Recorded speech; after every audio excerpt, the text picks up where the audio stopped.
মহান ভাষা আন্দোলনের অমর শহীদ স্মরণে বাংলা একাডেমি আয়োজিত মাসব্যাপী অমর ২১শে বইমেলা ও ২১শে অনুষ্ঠানমালা ২০২৬-এর উদ্বোধন অনুষ্ঠানের সম্মানিত সভাপতি,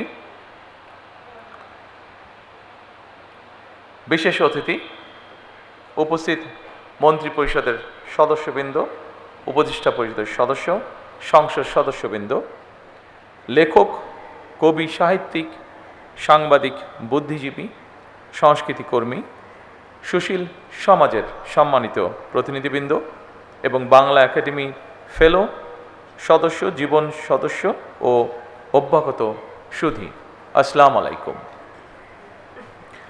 বাংলা একাডেমির আয়োজনে ১৯৭৮ সাল থেকে চালু হওয়া অমর ২১শে বইমেলা এখন জাতীয় মেধা মননের প্রতীকে পরিণত হয়েছে।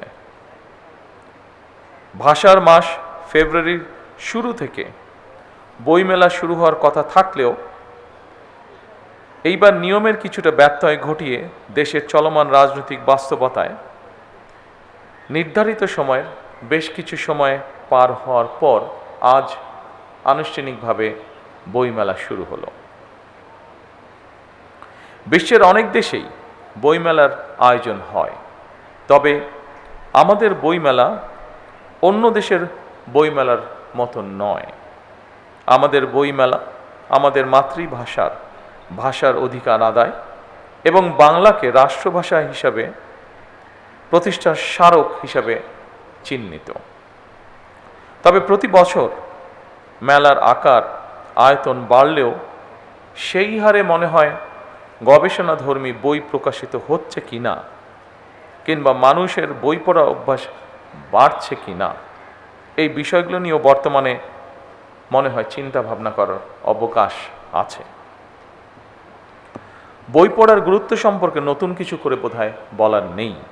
জার্মান দার্শনিক মার্কুস সিরেরের একটি উক্তি এখানে আমি খুব প্রাসঙ্গিক মনে করি। তিনি বলেছিলেন, খুব সম্ভবত আরেকজন বক্তা মনে হয় একই কথা বলেছেন ওনার বক্তব্যে। মার্কুস বলেছিলেন, বই ছাড়া ঘর আত্মা ছাড়া দেহের মতন। বিজ্ঞানী এবং গবেষকরা বলছেন, বই শুধুমাত্র বিদ্যা শিক্ষা কিংবা অবসরের সঙ্গী নয়, বরং বই পড়া মস্তিষ্কের জন্য এক ধরনের ব্যায়াম। সম্মানিত উপস্থিতিবৃন্দ, গবেষণায় দেখা গিয়েছে নিয়মিত বই পড়ার অভ্যাস মস্তিষ্কের কোষগুলোর মধ্যে নতুন সংযোগ তৈরি করে, যেটি মানুষের স্মৃতিশক্তি এবং জাজমেন্ট ক্ষমতা বা বিশ্লেষণী ক্ষমতা বাড়ায়, এমনকি আলজাইমার বা ডিমেনশিয়ার মতন রোগের ঝুঁকিও ক্ষেত্র বিশেষে কমিয়ে নিয়ে আসে। তবে বর্তমান সময়ে তথ্য প্রযুক্তি মানুষের বই পড়ার অভ্যাসে মনে হয় প্রধান বাধা হিসাবে দেখা দিচ্ছে। বিশেষ করে ইন্টারনেট আসক্তি তরুণ প্রজন্মকে খুব সম্ভবত বই বিমুখ করে তুলছে ধীরে ধীরে। ইন্টারনেটে অবশ্যই বই পড়া যায়, তবে গবেষকরা বলছেন, বইয়ের পাতায় কালো অক্ষরে লেখা বই পড়ার মধ্যে যে জ্ঞানের গভীরতা উপভোগ করা যায়, সম্ভবত একইভাবে দিনের পর দিন কম্পিউটারে মনিটরে ডুবে থেকে জ্ঞান অর্জন হয়তো সম্ভব, তবে শরীরে এবং মনোজগতে এর একটা সাইড এফেক্ট বা পার্শ্ব প্রতিক্রিয়ার প্রভাব রয়ে যায়। যুক্তরাজ্য কিংবা কানাডার মতন অনেক উন্নত দেশের বিশ্ববিদ্যালয়ে গবেষকরা বলছেন,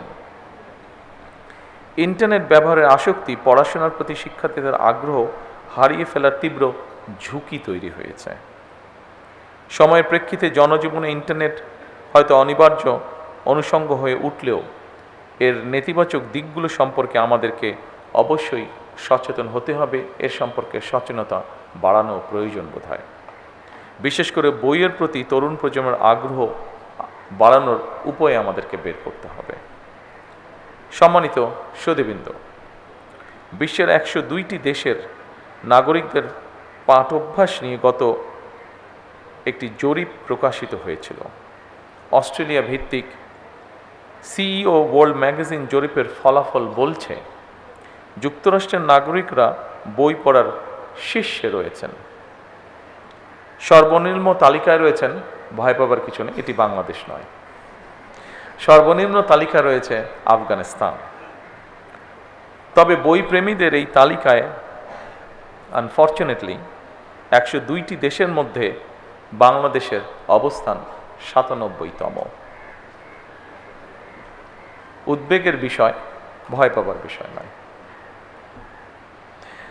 বাংলাদেশের একজন মানুষ গড়ে বছরে 3টির মতন বই পড়েন, আর বই পড়ার পেছনে ব্যয় করেন বছরে গড়ে 62 ঘন্টা। সুতরাং অমর একুশে বইমেলা শুধুমাত্র একটি নিছক উৎসবই বোধহয় মনে করা ঠিক হবে না, বরং এই মেলা আমাদেরকে আরও কীভাবে বই প্রেমী করে তুলতে পারে সেটি নিয়েও বোধহয় আমাদের কাজ করার অবকাশ রয়েছে। নিয়মিত বই পড়া আগ্রহী করে তুলবে আজকের এই বই মেলায় দাঁড়িয়ে, এটি আমরা সকলে প্রত্যাশা করতে পারি।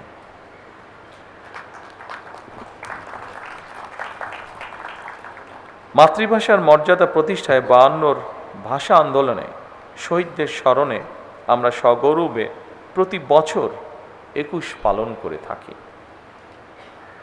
দিবসটি এখন শুধু আর বাংলাদেশের নয়, অমর একুশে এখন আন্তর্জাতিক মাতৃভাষা দিবস হিসাবে সারা বিশ্বেই পালিত হচ্ছে। 52 ভাষা আন্দোলনে শহীদদের আকাঙ্ক্ষাকে ধারণ করে আজকের এই স্থানটি, অর্থাৎ এই বাংলা একাডেমি। বাংলা একাডেমির সৃজনশীল কার্যক্রমের অন্যতম একটি গুরুত্বপূর্ণ কাজ অমর একুশে বইমেলা। তবে সময়ের পরিপ্রেক্ষিতে আগামী বছরগুলোতে অমর একুশে বইমেলা, অমর একুশে আন্তর্জাতিক বইমেলা হিসেবে আয়োজন করার সুযোগ রয়েছে কিনা সেটি আমি আপনাদের সকলকে ভেবে দেখার অনুরোধ জানাবো। অমর একুশে আন্তর্জাতিক বইমেলা অনুষ্ঠিত হলে বিশ্ব সাহিত্যের সঙ্গে পরিচিত হওয়ার পাশাপাশি বহু ভাষা এবং সংস্কৃতি শেখা, জানা এবং বোঝার দিকে আমাদের নাগরিকদের আগ্রহী করে তুলতে ইতিবাচক ভূমিকা রাখবে বলে একজন রাজনৈতিক কর্মী হিসাবে আমি এটি বিশ্বাস করি বা মনে করি। সম্মানিত উপস্থিতিবৃন্দ, বর্তমান গ্লোবাল ভিলেজে এই সময় মাতৃভাষা ছাড়াও আরও একাধিক ভাষার সঙ্গে পরিচিত হওয়া অত্যন্ত জরুরি। বর্তমানে প্রতিযোগিতামূলক বিশ্বে সমৃদ্ধি এবং সম্মানের সঙ্গে টিকে থাকতে হলে জ্ঞান এবং মেধাভিত্তিক রাষ্ট্র ও সমাজ প্রতিষ্ঠার মনে হয় বিকল্প নেই আমাদের সামনে। এজন্য আমাদেরকে জ্ঞানে, বিজ্ঞানে, প্রযুক্তিতে, মেধায় নিজেদেরকে সমৃদ্ধ হওয়া প্রয়োজন। একই সঙ্গে বাংলা ভাষাকে জাতিসংঘের অফিসিয়াল ভাষা হিসেবে স্বীকৃত আদায়ের জন্য আমাদের মনে হয় কাজ শুরু করা প্রয়োজন।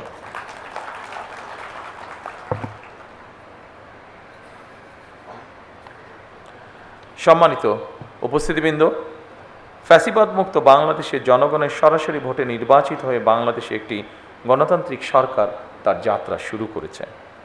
জনগণের প্রতি জবাবদিহিমূলক এ সরকার দেশটাকে জ্ঞানের আলোয় আলোকিত করতে চায়।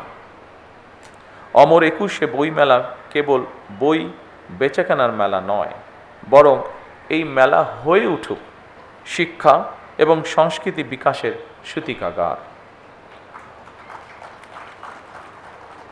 অমর একুশে বইমেলা কেন্দ্র করে বাংলা একাডেমি মাসব্যাপী আলোচনা অনুষ্ঠান, সাংস্কৃতিক পরিবেশনা এবং বিশেষ করে শিশু কিশোরদের চিত্রাঙ্কন, সঙ্গীত ও আবৃত্তি প্রতিযোগিতা যে আয়োজন করে, এইসব উদ্যোগ নতুন প্রজন্মের সামনে তাদের সুপ্ত প্রতিভা বিকাশের সুযোগ তৈরি করে দেয়। এভাবেই বইমেলা হয়ে উঠুক আমাদের সকলের মিলন মেলা, প্রাণের মেলা। বইমেলা শুধু একটি নির্দিষ্ট মাসে বাংলা একাডেমি প্রাঙ্গণ ও সোহরাওয়ার্দী উদ্যানে সীমাবদ্ধ না রেখে বরং সারা বছর দেশের সব বিভাগ, জেলা ও উপজেলায় আয়োজিত করা যেতে পারে। এ ব্যাপারে বই প্রকাশকগণ উদ্যোগী হয়ে ভূমিকা রাখতে পারেন বলে আমি মনে করি এবং সরকারের পক্ষ থেকে যদি সহযোগিতার কোনো অবকাশ থাকে, অবশ্যই বর্তমান সরকার সেখানে এগিয়ে আসবে। একই সাথে এই ব্যাপারে সংস্কৃতি বিষয়ক মন্ত্রণালয় আপনাদেরকে নিশ্চয়ই প্রয়োজনীয় সহযোগিতা দিতে প্রস্তুত রয়েছেন।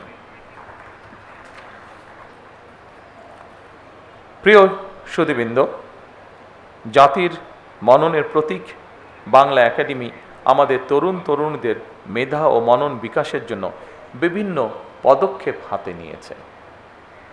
এর মধ্যে বিভিন্ন মেয়াদী গবেষণা বৃত্তি, তরুণ লেখক প্রশিক্ষণ কর্মসূচি এবং আন্তর্জাতিক সেমিনার আয়োজন। এ ধরনের উদ্যোগ বাস্তবায়নের মাধ্যমে উত্তর প্রজন্মকে বাংলা ভাষা ও দেশজ সংস্কৃতির মূল ধারার সঙ্গে যুক্ত করার চেষ্টা ভবিষ্যতে আরও সম্প্রসারিত হবে ইনশাআল্লাহ।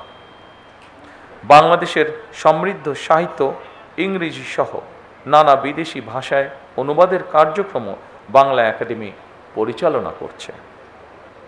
আমি দৃঢ়ভাবে আশা করি এ কার্যক্রম আরও বেগবান হবে ইনশাআল্লাহ এবং আমাদের সমৃদ্ধ সাহিত্যের সঙ্গে বিশ্ব সাহিত্যের পরিচয় আরও দৃঢ় হবে ইনশাআল্লাহ। সম্মানিত উপস্থিতি, এজন্যই আমরা বলি সবার আগে বাংলাদেশ।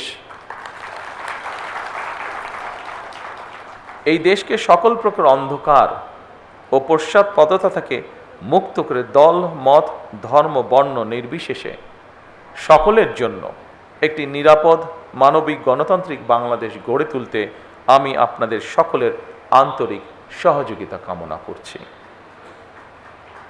সবশেষে আজকের এই অনুষ্ঠানকে যারা সাফল্যমণ্ডিত করেছেন, অমর একুশে বইমেলা ও একুশে অনুষ্ঠানমালা 2026 শুভ উদ্বোধন ঘোষণা করে আমার বক্তব্য শেষ করছি। আল্লাহ হাফেজ। বাংলাদেশ জিন্দাবাদ।